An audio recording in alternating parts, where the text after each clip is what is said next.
Ayon sa mga eksperto, helmet ang pinakamahalagang protective gear ng mga rider ng motorsiklo. Pero paano kung tumalsik ito dahil sa aksidente? Ano-ano ang mga tamang paraan para masigurong maililigtas kayo ng helmet habang nasa daan?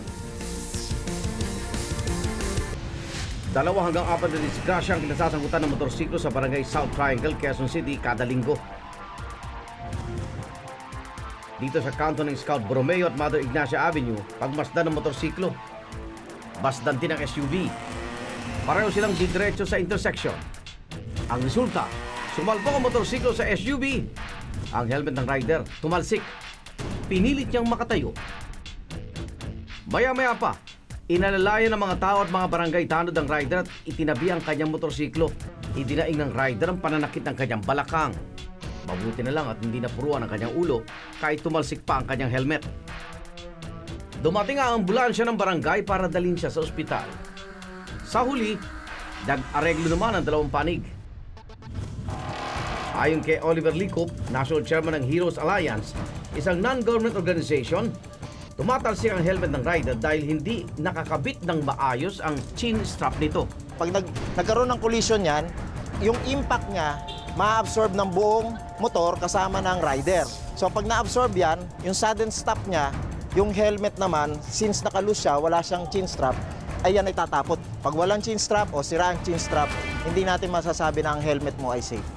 Ang puwersa na dulot ng banggaan ng 2 sasakyan ang posibleng sanhi ng paglipad ng helmet na hindi nakasuot ng maayos. Sa susunod na aksidente ito, muntik na mong matanggal ang helmet ng rider. Sa isang intersection, pasok na sa yellow box ang SUV nang biglang lumitaw ang isang motorsiklo. Ang motorsiklo sumalpok sa SUV. Ang rider tila napahawak sa kanyang helmet. Hindi nakatayo ang rider mula sa pagkakatumba at hinubad na niya ang helmet. Tumanggi na siya magpadala sa ospital. Wala nang record ang barangay sa mga sumunod na pangyayari maging ang contact number ng mga sangkot sa insidente.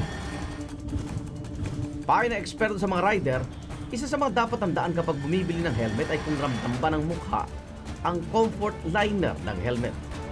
Ito ang magpapatunay kung eksakto bang sukat nito sa iyong ulo. Kailangan, tetestingin natin siya. Pag sinuot mong ganyan, at hawakan mo yung helmet na ganyan, pag lumingon ka dito, kailangan sasama yung helmet. Pag lumingon ka gano'n, kailangan sasama yung helmet. Pag lumingon ka at di sumama yung helmet, ibig sabihin maluwag sa atin yung helmet.